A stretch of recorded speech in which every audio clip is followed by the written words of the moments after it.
जय मसीह की प्रिय परिवार, प्रभु यीशु मसीह के पवित्र चरणों में आप सबका स्वागत है। अगर आपने चैनल अभी तक सब्सक्राइब नहीं किया तो आप प्लीज़ सब्सक्राइब कीजिए और दूसरे सभी भाई बहनों को वीडियो शेयर कीजिए। आज के वचन के द्वारा आपके घर में बड़ी आशीष आएगी। मेरे साथ पढ़े आप भजन संहिता 55 और उसका 22 वचन। लिखा है, अपना बोझ यहोवा परमेश्वर पर डाल दे, वह तुझे संभाल लेगा, वह धर्मी को कभी टलने नहीं देगा। मेरे प्रिय परिवार, आज हर आदमी के जीवन में हजारों बोझ उसे मार रहे हैं, दबा रहे हैं। आपके जीवन में कैसा बोझ है? बीमारी का बोझ, किसी दर्द का बोझ, ऐसे पता नहीं कितने बोझ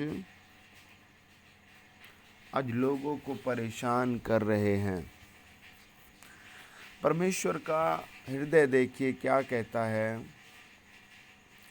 परमेश्वर देखो क्या कहता है कि अपना बोझ मुझ पर डाल दे।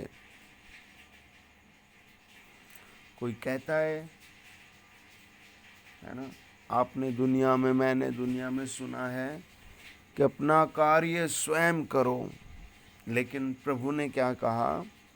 अपना बोझ यहोवा परमेश्वर पर डाल दे, वह तुझे संभालेगा। और वचन कहता है, वह धर्मी को कभी टलने न देगा। आप कैसे अपना बोझ प्रभु पर डाल सकते हैं? अगर आप बीमार हैं तो आप दुआ किया हुआ तेल अपनी बॉडी पर मले।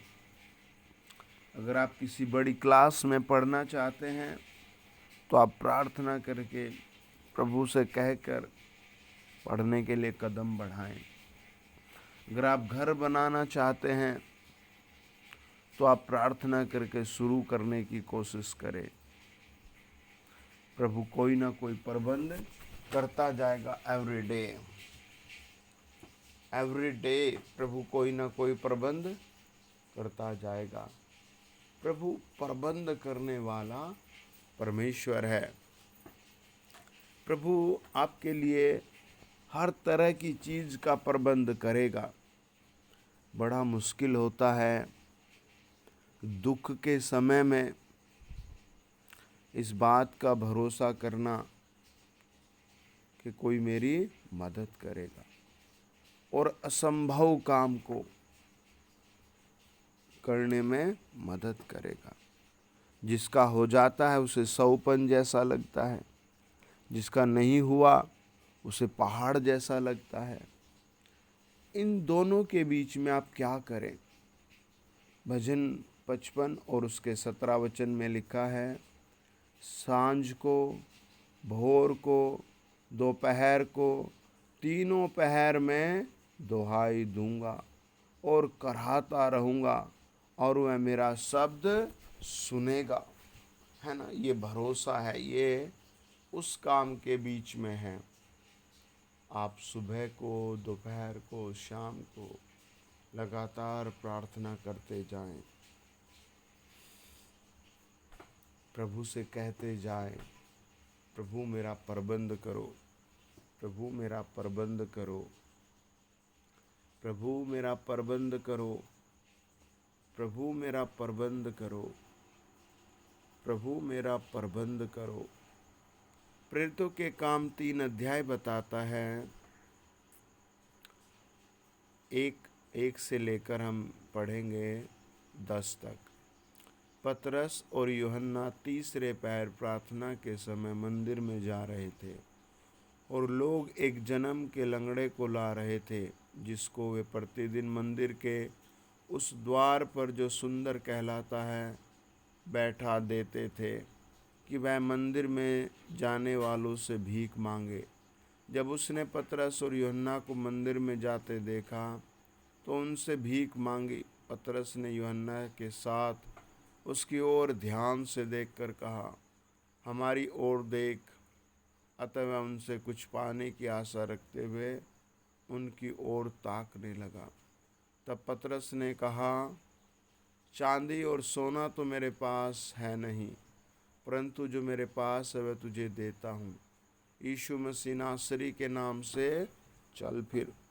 और उसने उसका दाहिना हाथ पकड़ के उसे उठाया और तुरंत उसके पांव और टखनों में बल आ गया और वह उछलकर खड़ा हो गया और चलने फिरने लगा और चलता और कूदता और परमेश्वर की स्तुति करता हुआ उनके साथ मंदिर में गया।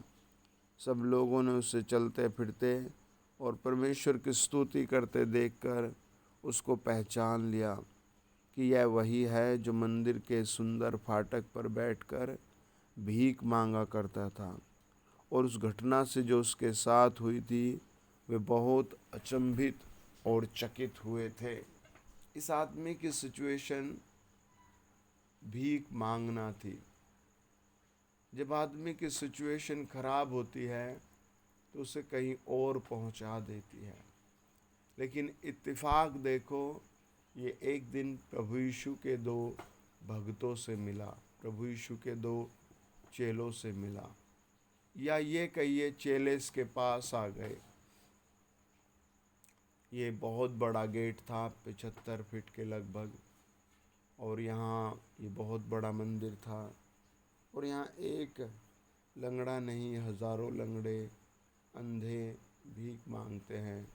आज भी आप कई ऐसी जगहों पर जाएंगे तो देखेंगे। लेकिन जब पतरस उसे मिला तो पतरस ने कहा, मेरे पास पैसा तो नहीं है भाई, लेकिन जो कुछ है वह मैं तुझे देता हूँ, है ना। आपका मन तो किसी छोटी चीज़ पर होगा, लेकिन परमेश्वर कहेगा, जो कुछ मेरे पास है मैं तुझे देता हूँ। सब कुछ परमेश्वर के पास है। अगर आपके घर का कोई हॉस्पिटल में है तो प्रभु छुड़ाएगा, नशे में है, पाप में है, बदचलन है तो प्रभु वहाँ से भी निकाल देगा, है ना। नरक की आग से बचा लेगा।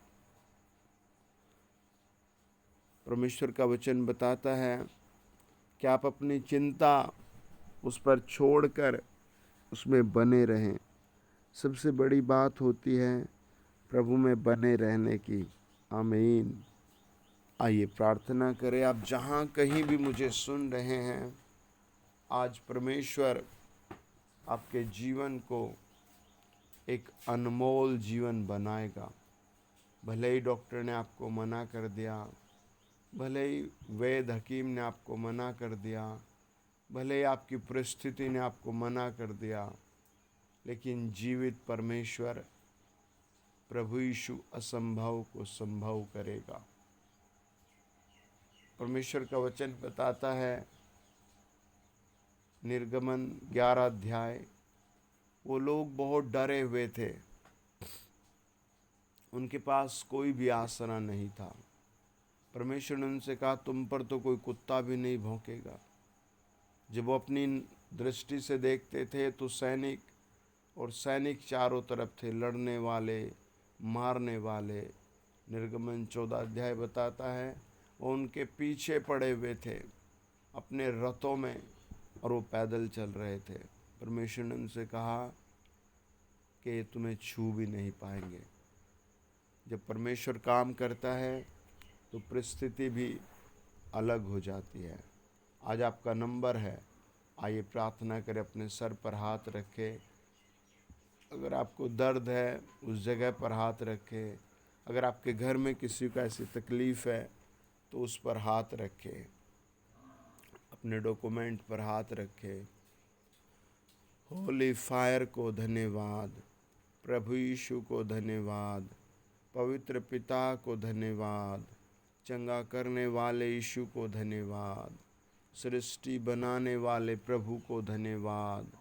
हे महान परमेश्वर, जो लोग सुन रहे हैं, इस चैनल पर सब्सक्राइब है, उनके जीवन को आज टच किया जाए, उनकी फैमिली को टच किया जाए, उनके हर एक उस रीज़न को ख़त्म कर दिया जाए जो इस समय उनकी ज़िंदगियों में है, जो बारिश के कारण परेशान है, छत भी नहीं।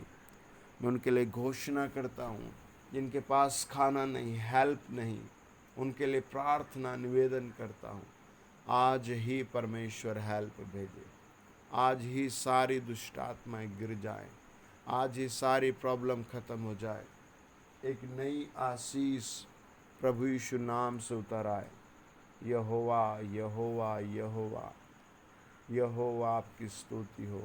बांझपन दूर हो जाए, ओ मूर्खता की आत्मा दूर हो जाए, नौकरी रोकने वाली दुष्ट आत्मा दूर हो जाए, ओ घरों में लड़ाई करने वाली दुष्ट आत्मा ख़त्म हो जाए, ओ वो सारे बच्चे जो गेम में लगे रहते वो आज़ाद हो जाए, जो माता पिता की बात नहीं सुनते वो प्रभु यीशु नाम से सुनने लगे, करने लगे। मैं ब्लेस घोषित करता हूँ और आउट करता हूँ, ये सारी दुष्ट आत्माएं आउट हो जाए, होली फायर उतर आए।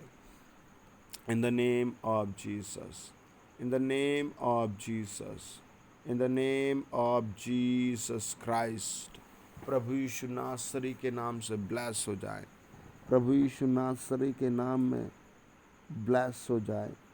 अच्छी रोटी के लिए ब्लेस हो जाए, अच्छे क्लोथ्स के लिए ब्लेस हो जाए, अच्छे पार्टनर के लिए ब्लेस हो जाए, अच्छी लाइफ के लिए ब्लेस हो जाए, अच्छी लाइफ के लिए ब्लेस हो जाए, अच्छी लाइफ के लिए ब्लेस हो जाए, अच्छे घर के लिए ब्लेस किए जाए।